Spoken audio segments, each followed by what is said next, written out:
So, the next talk, John Linford, G3WGV. I sort of always associate John with SOTA. So when I saw he was doing a talk on SDR, it kind of surprised me a little bit, but I'm sure he'll enlighten us more in a moment. But I first came across the term SDR when I was working in Ministry of Defence Procurement, and we were looking at military radios, and this thing called SDR kept cropping up. What the heck's that? So I found out that I think it was particularly the American military were doing a lot of work with software-defined radios, and that was sort of brand new to me. But it's become more the norm, and in some cases it's actually expected these days that you've got an SDR. So John's going to give us a little bit more on that, and hopefully to say what things are going to look like in the next 5 to 10 years. So without further ado, please welcome John, G3WGV. Okay, good morning, folks. Just check we've got level, have we? Good, excellent. I'm a CW operator, so I'm not really used to this sort of thing, but we'll see how we get on. Okay, it's great to be here again. How many people came to my talk last year, which was entitled SDR with knobs on? Quite a reasonable number. You'll be pleased to know that I'm not going to be reprising that. This is a completely new presentation. And the idea really now is to talk about what's been happening in the meantime, because a lot of stuff has happened, and what I think is going to be happening over the next few years. So that's really what we're on about. Let's see how we get away. So the first starting point, of course, is traditional radios being overtaken by SDR. That's actually not a new thing. It's been happening in industry for quite a good number of years. It's only relatively recently that we've started seeing it in the amateur radio world, because we're rather cost sensitive, and it's only fairly recently that the cost performance ratio between traditional superhet type radios, analog radios effectively, and SDR has started to become favourable enough for us to be involved with it. But it's coming. It's said that the mouse and the keyboard are the interface of the future. I have my reservations, as you can see from the things I've got at the front here. But one of the things I'd like to cover today is how is SDR going to change our radio purchasing design and decisions. Things like our stations, how do we construct our stations, operating practices, and so on and so forth. It's potentially going to be quite profound. So it's going to be quite interesting to see what happens over the next few years. We're actually at that point right now, which is really interesting. So here's a provocative statement for you to start things off. In 5 years' time, you will not be able to buy a radio which is not SDR, at least not from the traditional manufacturers. There'll still be people out there doing specialist stuff, but the traditional transceiver will all be SDR. Is it 5 years from now? Is it 2 years from now? I don't know, but it's within a very short period of time that the traditional superhet architecture will be a thing of the past, and we'll be all buying SDR radios, whether we even realise we're doing so or not. Well, let's just do a little bit of reprise here. What do we mean by SDR? So software-defined radio, the original definition of it was a radio system where components that were traditionally defined in analog componentry, analog circuit diagrams, are now defined in software, effectively in computing. And it doesn't say anything about how much of that is defined in computing. So digital signal processing, which we've had since the 70s, is arguably a form of SDR. But generally speaking, at least in the amateur world, SDR is taken as meaning that the entire signal chain from RF going in through the antenna through to the point at which it pops out of your loudspeaker is digital all the way through.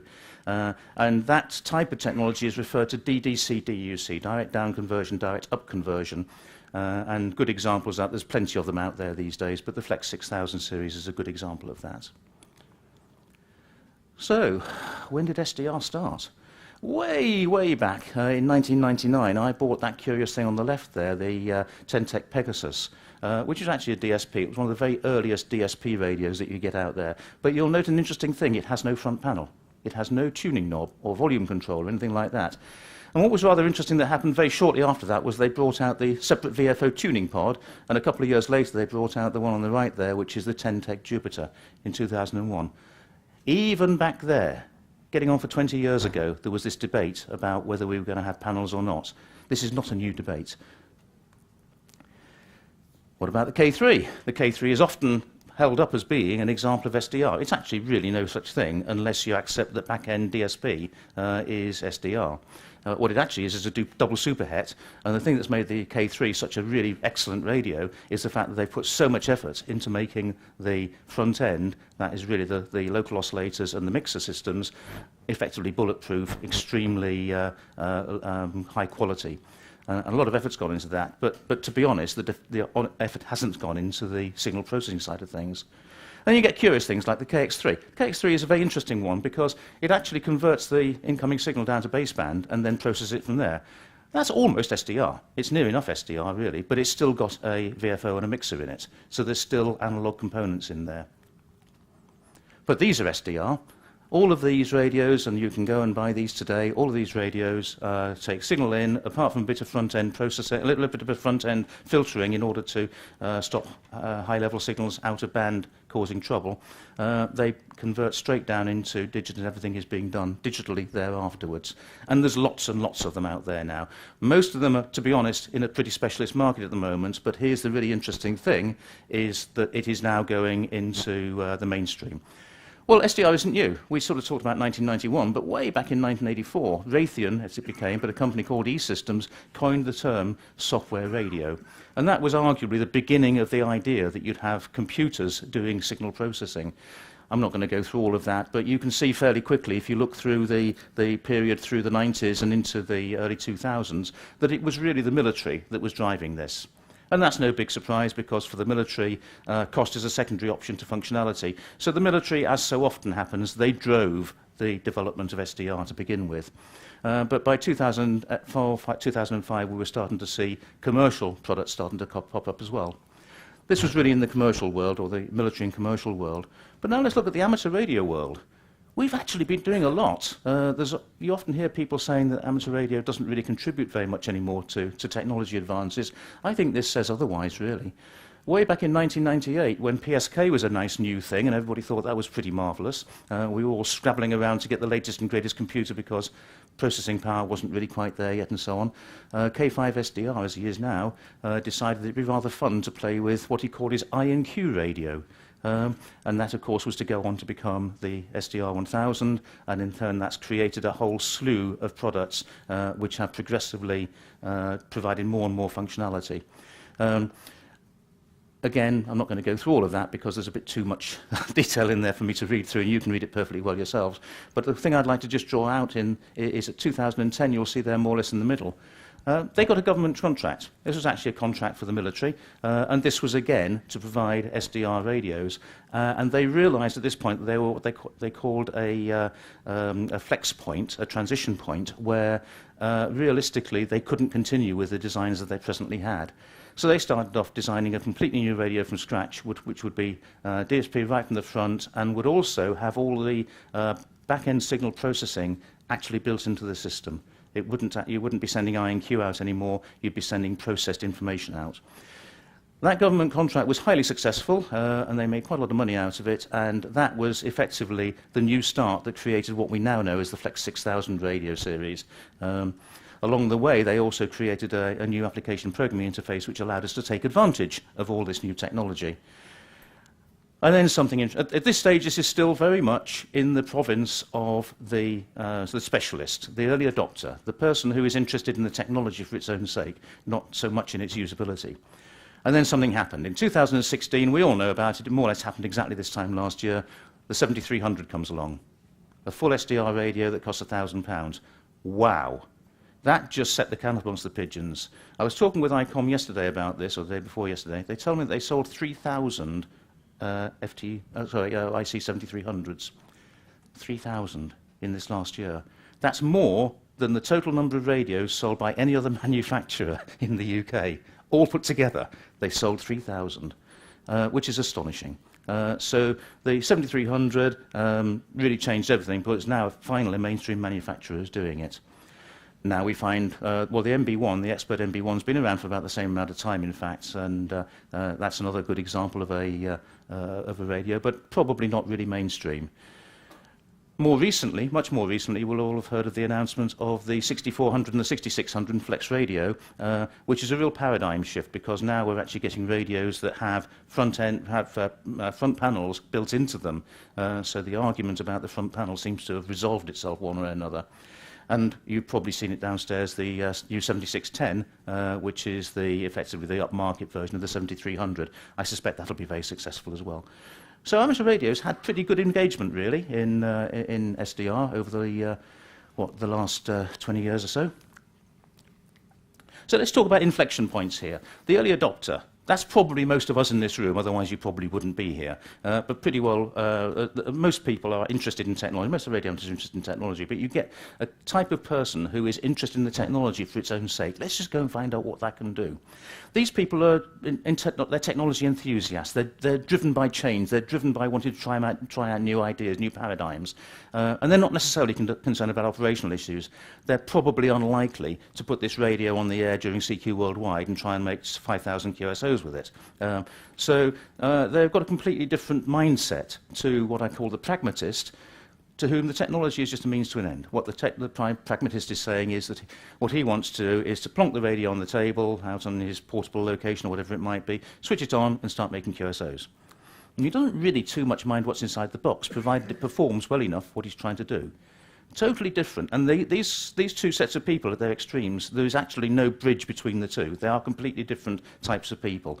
There's plenty enough of us who bridge that gap and effectively sit in both camps, but we're still a minority. There's still a very, very large number of people who are in that pragmatist camp. So they're concerned about things like performance, ergonomics, functionality, usability, all those sorts of phrases. But there's lots more of them. There's probably a factor of 10, maybe even 20, maybe 50 times more pragmatists than there are technology early adopters. And that's why this thing comes along. Proper SDR. Look at this. This is a really good example of how SDR can work. Minimal functionality, or minimal knobs and push buttons, a nice scope on the front of it so that you can see what's going on around, all this sort of stuff all built in. And, this is a heck of a good radio. This gives the 7300 a run for its money in most parameters. This gives the K3 a good run for its money.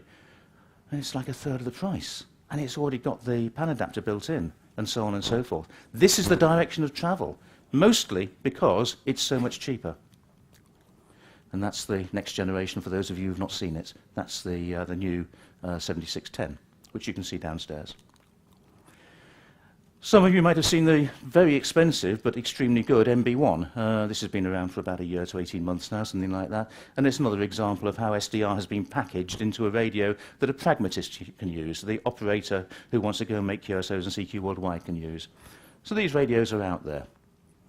But we still have this chasm to bridge somehow between the early adopters and the guys who are going to go off and do a contest. So the early adopters, SDRs, they had no physical front panel. There was two reasons for that. First of all, there wasn't really necessarily a need, because everything's digital now, so why on earth would you bother with analog controls, things you can twist and turn, when everything is digital anyway? So there came to be this idea that there was no real need to have a front panel. And the early adopters didn't care, because they're playing with it as a technology change. They're looking at the technology side of things rather than usability. The pragmatists were still buying K3s, FT5000s, and so on and so forth at this stage, and they probably still are today, although I think that's just starting to change.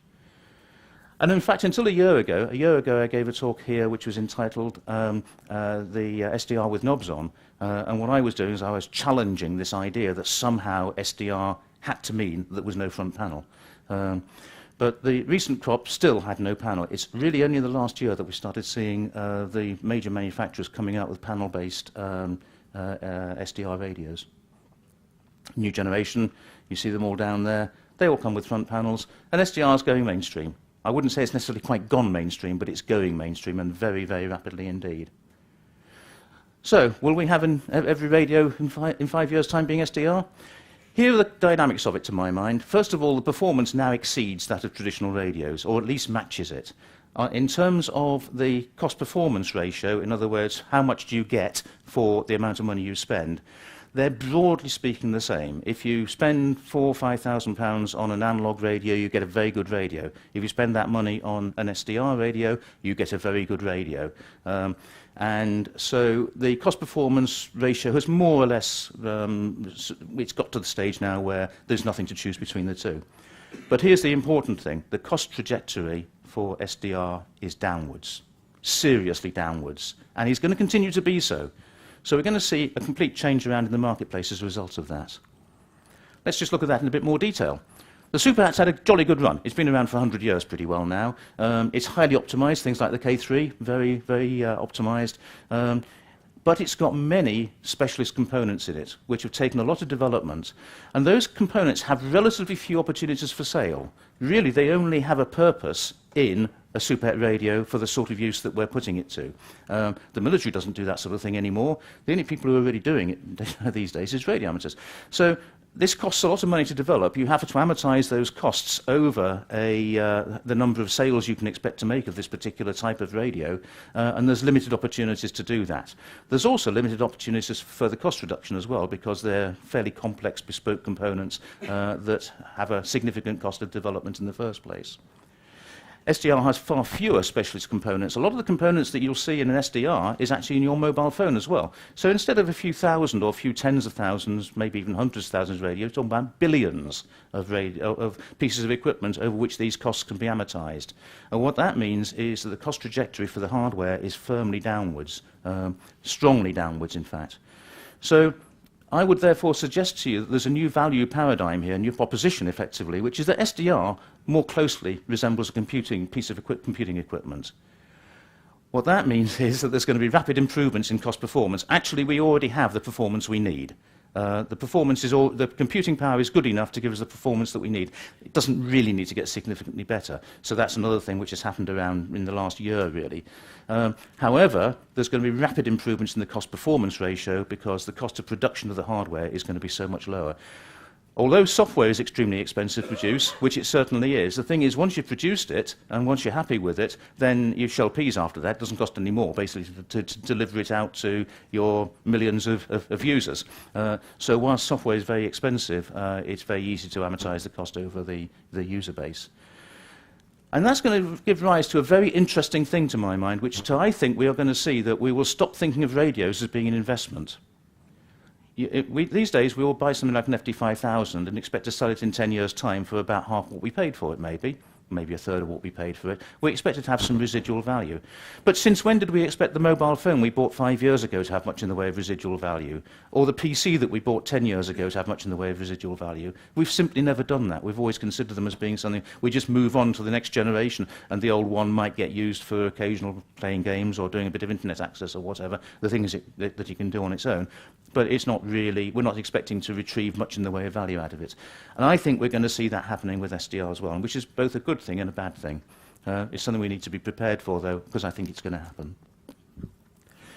What does this mean? Practically speaking, the Superhet era is coming to a close, not because the Superhet's not any good, but simply because it's too expensive to make. That now we have a technology which allows us to make an equivalent radio, potentially a better radio, for much, much less, and the cost is only going to go down. And that means, ladies and gentlemen, that your next radio is likely to be SDR. So what are your decision factors if you're going to buy one? Well, I would suggest, first of all, you have to get your mind around the value proposition that we've been talking about. You have to understand the performance issues. SDR, digital radios work in a completely different way. They have different performance paradigms. If you talk to the likes of Peter Hart or to Rob Sherwood across in the States, he will tell you that it's actually very difficult to do side-by-side comparison tests with an SDR radio compared with an analog radio because they have different dynamics and they behave in different ways. So some of them you can do, so for things like sensitivity and so on and so forth. But when you get into very big signal handling, for example, the measurement techniques that are used have to be somewhat different. And there's still a bit of a debate going on about that. So performance is a bit of a difficult one to get your mind wrapped around, but at the moment I would suggest to you that more or less you'll get the same performance out of an SDR radio for a given cost point. In 5 years' time, that cost point may be half for SDR what it is for Superhets. Do you want a front panel? You will need to think about this, and if you do, where do you want it to be? Because the options that you have open to you are very much dictated by your desire or otherwise to have a front panel control. And associated with that, how do you expect to use this thing? And that means what sort of application and programming interface is going to be available? How are you going to actually interface with it, with your other bits of software that you have in the shack, your logging program, maybe your control panel like this thing here. All of these things require an application programming interface that you can get hold of, which is published and which is available for people to write software to. We all know the difference, for example, between the Microsoft world and the Apple world. The Apple world really doesn't do APIs effectively, not very happily anyway. And that means that you've got to be in the club in order to write software to work with an Apple, whereas the PC world is everything is open source and you can anybody can write code to it. It's a similar sort of problem. So we've already covered this, I won't dwell on it particularly, but the main thing there is that the volume costs, the benefit of that comes from the larger market. We're no longer making bespoke components for the amateur radio world. Software is the radio. You may have heard people saying this. It's certainly something which the Flex guys all say. They say the software is the radio, and that is correct. It is really, because once you've got general purpose hardware which can be made into whatever you want it to be made into just by the way you write the software, now the thing which defines the radio is the software. That is what dominates the costs, and software is expensive to produce. Software people are expensive, they're very highly skilled, but they do the job once, and then you come up with a product which you can then sell to many, many people. And the other good thing, of course, is a lot of this software, the techniques are already known about because these systems are out there in all sorts of other places, in the mobile phones and so on and so forth. But the nice thing about it being software is that performance and functionality updates are simple. There is no hardware to change. The hardware remains completely the same. All that you do is change the software, and you're changing the entire performance of the radio, not just the back end of it, but you can change the performance of the radio right the way through. And we're seeing a lot of that with many of the manufacturers at the moment. The user interface, physical or screen interface, this is again software dependent, and the better ones provide you with the means to either have one or the other, or even have a combination, have both. And there's huge opportunity in innovation as a result. There's an opportunity here for what I consider as being a perfectly good sort of construction project, effectively, which is to build systems that work with these SDR radios, effectively station integration type things. Let's just talk about performance very briefly, because I know it's dead easy to say that, well, the SDR is, sort of the best thing since sliced bread.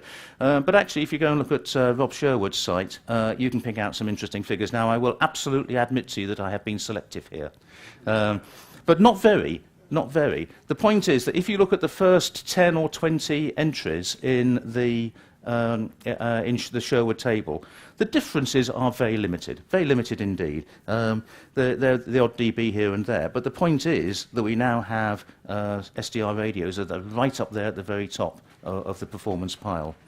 But then you get some other things. Vastly superior pan adapter. You can get pan adapters that are covering megahertz of bandwidth and nice big screens and so on and so forth. None of these little tiny screens that you get with the K3.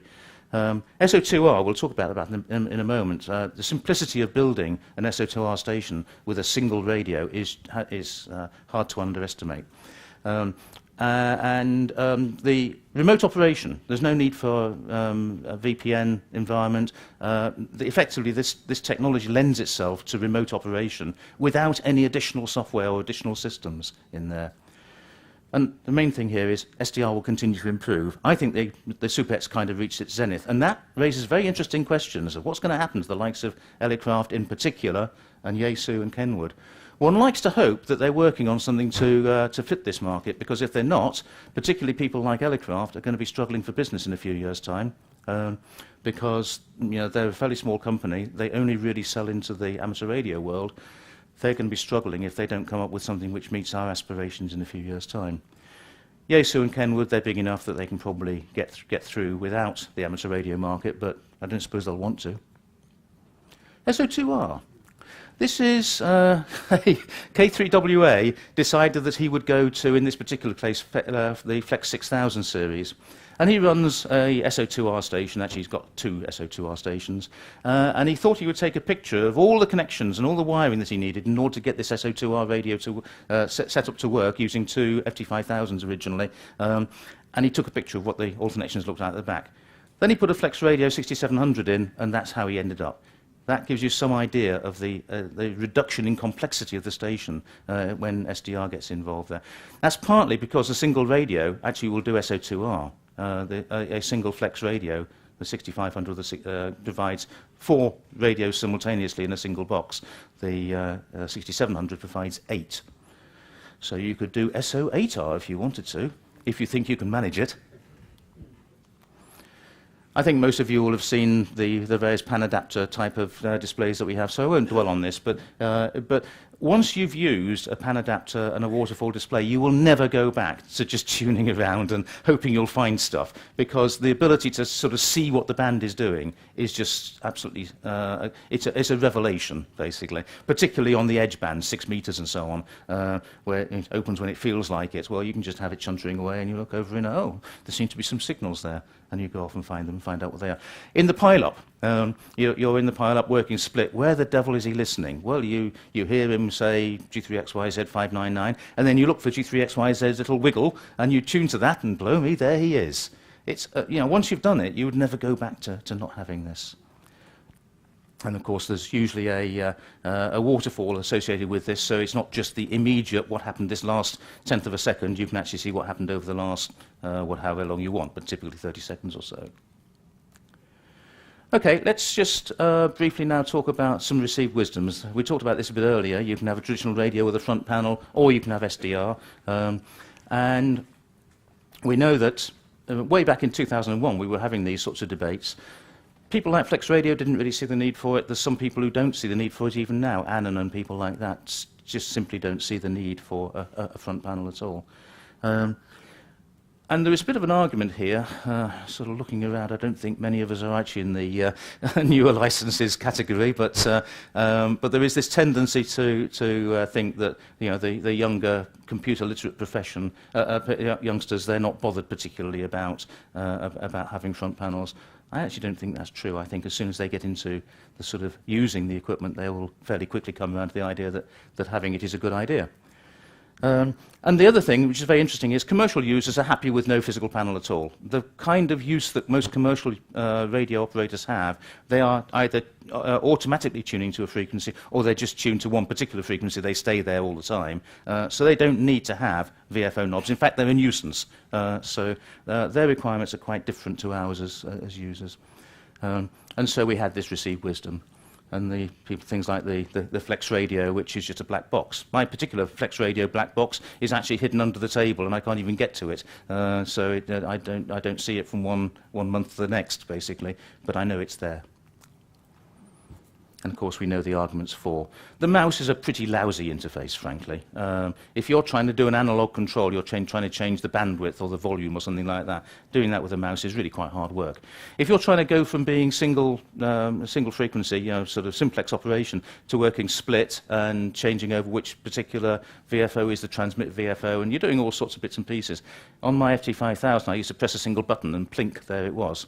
If I was to try to do it on the screen, then that's about 4 or 5 mouse clicks and moves to get there. DX has gone somewhere else by then, hasn't it? So that's a good example of it. But here's an interesting thing. That bottom point there is that only a subset of the SDR controls, of which there are many, are actually used or needed on the physical panel. In fact, one of the things I'm learning, you can see here a couple of panels, and I'll show you some pictures in a moment. One of the things I'm learning is that the number is actually really quite small. Clearly need the VFO dial, you need audio gain, you probably need things like filter bandwidth and so on and so forth. And now you're starting to get down to a bit of a sort of point where you can't really think what else you really need. So it's only really half a dozen controls at the most that we're talking about, the ones that you use often, that are the problem. So I won't dwell on this, but it's an interesting point there. I heard this said to me a few years ago, panels are just so 1970s. Why would you want to do that? But there's another point there. There's so many options you'd never get a big enough front panel. And this is true. If you really, really wanted to put every single function that an SDR radio gives you onto the front panel, you'd have something which was the size of your entire desk. So there's a bit of truth in that as well. But as we said, you don't need every single control. Stuff that you're not going to change very often, instead of it being you press a button and you work down way through a ton of menus, what you do instead is you bring up a menu on the computer screen. And there's nothing wrong with that, because you're only going to do that every now and again. And there's a clear trend. Look at this. There's a huge slew of new radios, all of which have front panels associated with them, one way or the other. And what changed? Well, what changed is that we started looking at it, really. The people who are the pragmatist operators, they started looking at it. But here's another interesting thing. The open source API, which I was going on about earlier, the ability to effectively write code to work with this radio is an absolute game changer. This has really been started by Flex Radio, but I think we'll find the other manufacturers going along with it. One of the big disappointments actually is that the ICOM radio does not expose any sort of API. You can't do anything with it. It's got a CAT interface, but that's all it's got. And I see that as being opportunity missed, but I think, I had that conversation with him yesterday, but I think we'll see that that will change as time goes on, because from a station integration point of view, it's an absolute key thing. And so many of you will be aware of the Maestro, which is effectively a remotable head unit, a physical control unit that you can put anywhere in the world and work with your radio. DIY controllers, like what I've got here, we'll talk about this in a moment, and of course the whole business to station integration, so it integrates with your logbook and trades with this and that and the other. All of these things are all part of that. But the outcome with all of this happening is that there's a much wider appeal beyond the early adopters, a whole new way of looking at construction projects. I've thoroughly enjoyed building these things. I've enjoyed writing the software. I've also enjoyed the whole business of just learning about how you might do this. And I see that as being an interesting sort of construction project. So the application programming interface, this is effectively all this really is a defined way of getting at the functionality in the radio through a published specification. That's really what the API is. And you can send information to the radio, but you can also receive information from the radio using it. And sort of thing you might want to be interested in sending the radio is what frequency I want to be on next, or what volume I want, and things like that. And similarly, of course, you want to know what frequency the radio is on, you want to know what power it's running, and so on and so forth. These are the sort of things that the API provides you with the interface to be able to extract or provide that information. And I've been having fun building my own control panels. So you can see the pictures up there. This is what I call the mini controller.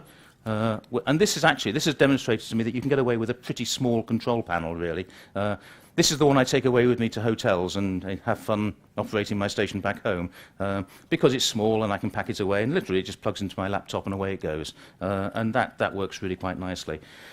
You can see it on here. Let me just get my pointy thing here. There and there you can see some little red lights. They're also push buttons, and what they do is they allow you to do all the clever stuff like splits and so on. So if you want to, it's just like anybody who's had an FT5000 or something like that will know that you just have a little LED push button, you press it and it goes split, and it does all the things that are needed for you to go to split. So I wrote my code to do exactly. I stole that idea from Yaesu. Thank you, Yaesu.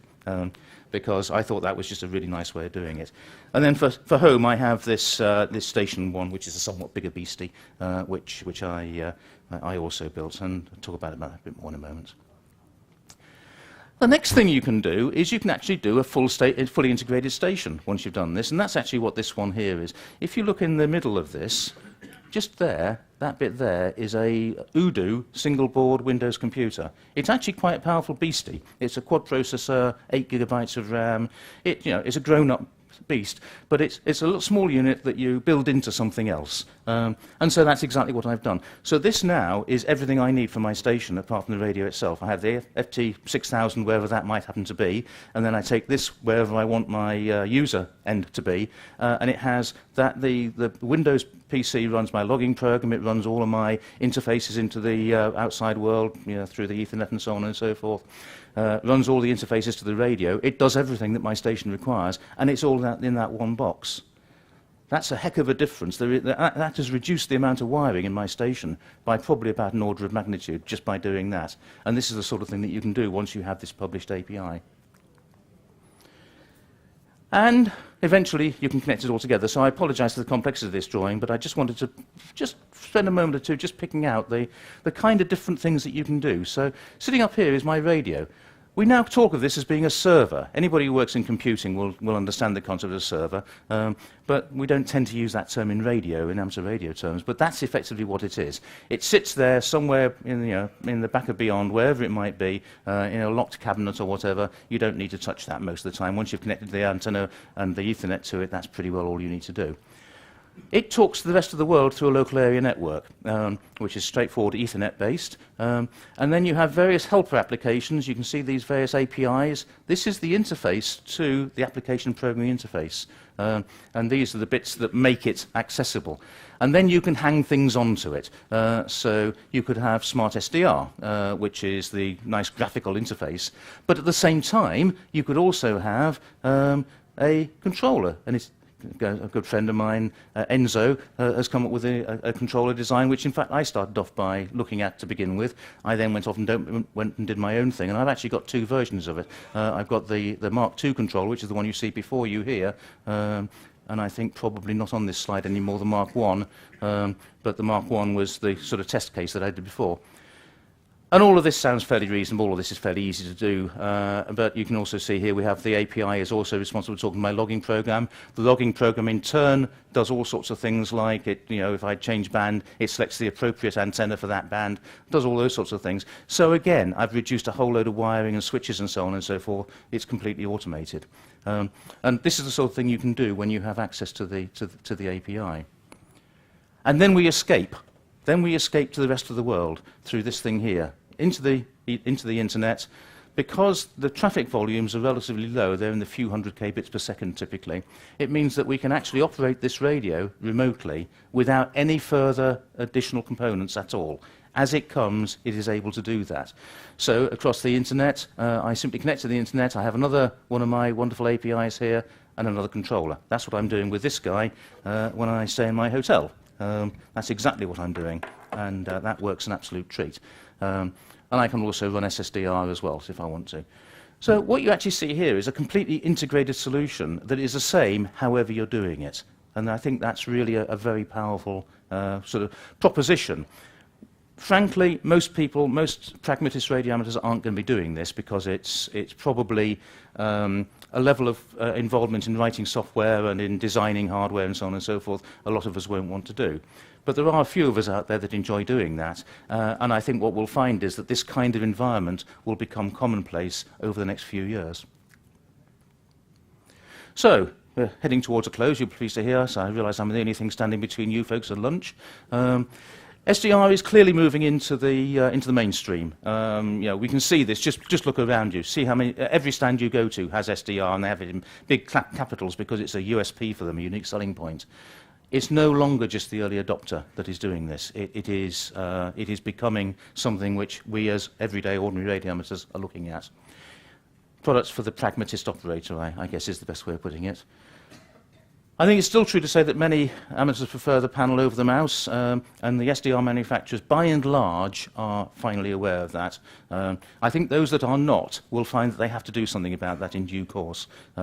And fortunately, there are plenty of ways of doing this. It just actually isn't particularly difficult to do. You've just got to take a decision you're going to do it, and that's the sort of thing that's happening now. The open source API is really the game changer for this. You've seen that. We see that very clearly with the way in which the commercial markets are exploiting this. They've been doing this sort of thing for some years. But in the amateur context, the new 6400 and 6600, which will be coming to the UK around about the end of this year, they provide all of this functionality with the option of having either a panel associated with it, either connected up to it, physically part of the same radio, or remote through the Maestro, or remote somewhere else in the world using the Ethernet. So the API is the enabler for all of this. You can build your own controller. I think it's a great construction project. Come up and look a little look afterwards if you want to, if you're interested in seeing how I've done it. But the way I've done it is just one way of many. And there's lots and lots of room here for individual creativity, if you like. And the really nice thing about this is never be constrained by a panel layout again. If I just hold this up here very briefly, you will see something which I quite like. I'm a big DXer, so I enjoy having split mode operations. So I have two nice big VFO knobs. No more big knob, little knob. Why would I do that? I've got two absolutely identical radios. In fact, I've got four, actually, but I'm using two of them in this case. Why would I actually have one being seen as being the subservient, the poorer quality? Because it isn't anymore. So same size VFO knobs, and then a complete symmetrical layout with nice big controls, and even my chunky old fingers can get around and so on and so forth. I designed this panel to suit me, personally. And you can do the same thing if you get into this sort of side of things. So no more arguments about ergonomics, which is great. So, in conclusion then, two things really. I think the super era, if it's not quite over yet, it's very close to being over.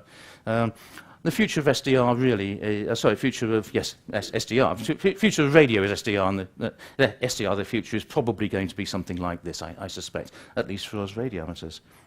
And that's really it. What I tried to do today was to give you an idea of the kind of sense of direction that SDR is giving us now, and I hope that's been interesting for you. And if you want to find out more, you can find out about my particular blog, my construction project here on my blog, which is a sort of blow-by-blow account of, right from the very beginning. It's been going for about 2 years now, when I first started looking at the idea of doing this and started to try to understand what the options were right the way through to where we are today. If you want to find out more about Flex Radio, then you can go to their website, and they have an extremely good, very active user community as well, which is doing a lot of the direction of travel for the... Flex Radio is a small company. They take a lot of interest in what their community says. I'm very much plugged into the Flex Radio people. I visited them out in Austin about 6 months ago, and they genuinely want to do the right thing by us, which is great. And the inevitable plug for the RSGP. There we go. That's it. Thank you very much. Any questions? Loads of questions. Right.